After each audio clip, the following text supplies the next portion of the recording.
Reddit, what is the scariest experience you have had? I nearly drowned once. It was without a doubt the scariest, most haunting moment of my life.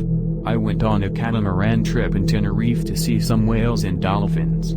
Halfway through the boat trip we stopped so we could go snorkeling. I've never been snorkeling before, and the sea was a little bit choppy. I got in the water and realized my snorkel didn't sit properly, so I made myself float and sorted it out. By the time I'd sorted my snorkel, I drifted away from the group, so I tried to swim back, but because the sea was choppy, I didn't have the strength to fight the current and drifted further away. The sea was cold and my legs began to seize up and cramp, so I tried calling for help, but every time I opened my mouth to shout and wave, I'd end up under a wave with a mouth full of water.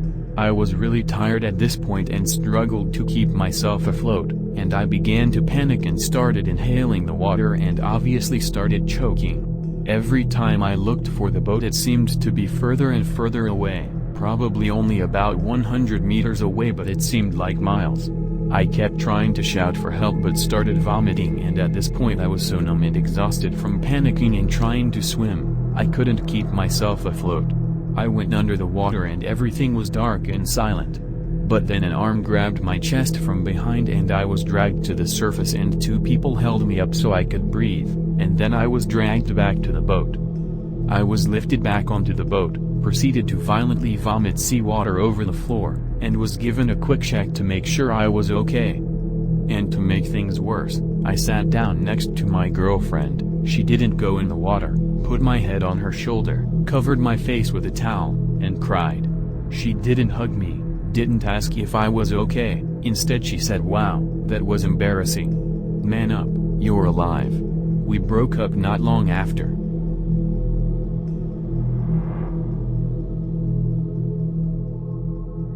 My younger sister and I went to a McDonald's in Florida during the summer when I was in college and she was visiting me.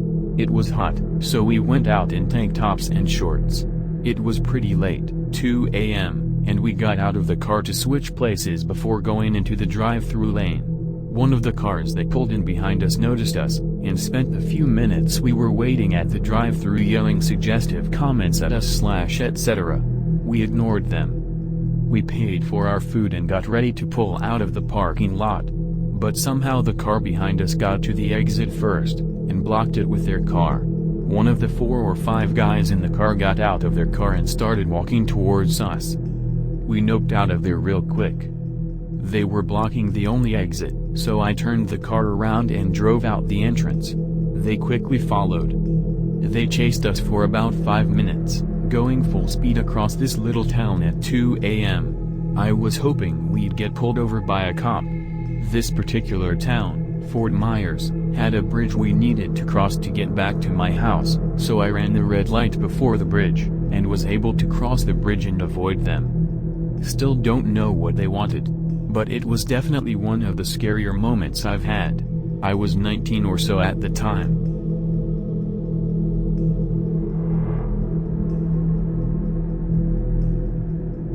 I fly in an airplane for the military that, due to our specific mission, we have to fly very low to the water, low for a fixed-wing aircraft at least. Towards the end of a very lengthy night flight, my pilot fell asleep at the yoke while the other pilots were out of the cockpit, watching the altimeter tick, tick, tick, lower, and lower, and lower, while I and one other crew member screamed to wake the dude up. Was the most terrifying experience of my life.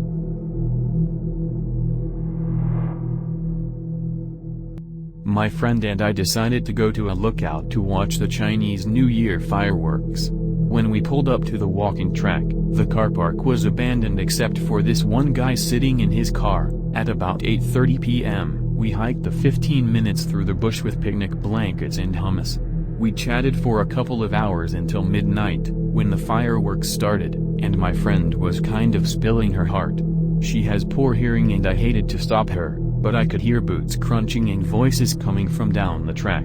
We, two 22-year-old girls, suddenly realized that we were at a locals-only know-it location, 15 minutes through bushland, at midnight, and no one knew where we were. We rushed into the thick brush and crouched down, hiding and listening. I could really clearly hear that there were at least 5 guys approaching our lookout, but they were staying at the mouth of the track that leads back to the car park.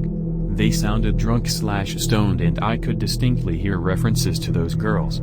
We crouched in silence for an hour, couldn't move without giving away our location, before we started texting all our guy friends who could possibly know the location of the lookout.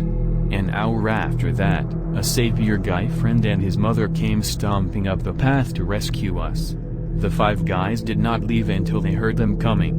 When the 4 of us finally got back to the car park, that other car was still there. Most stupid thing I have ever done, and that savior guy friend deserves his own disciples.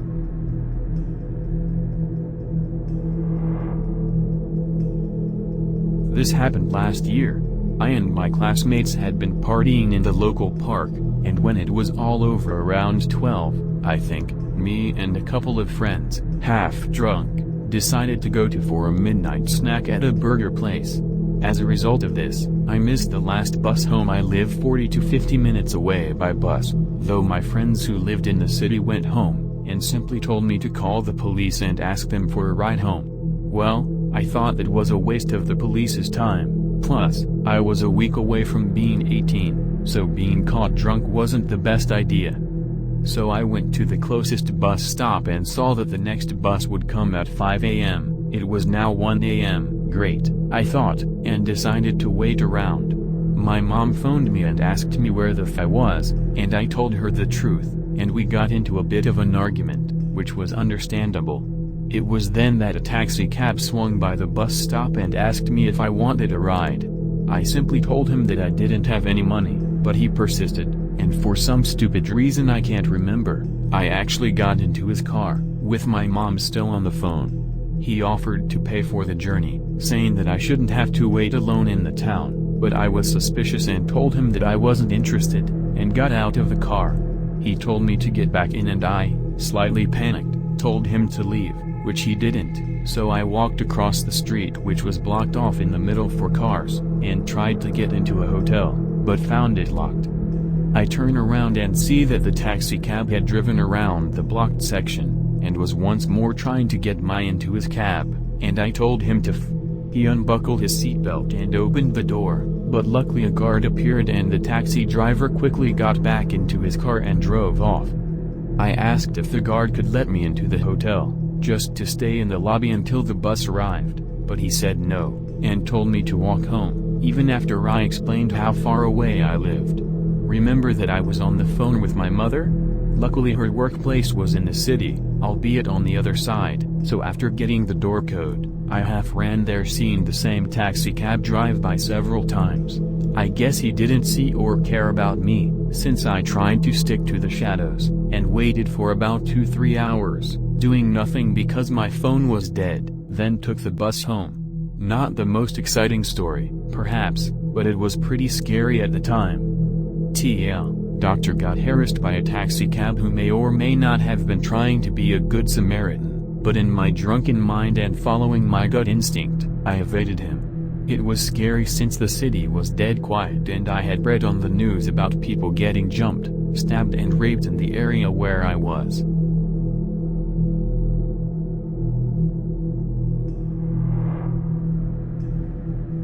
So, I was staying over at a friend's house with another friend of mine and we were all hanging out in the computer bedroom looking at early 2000s memes or whatever was cool, and her parents were out for the night.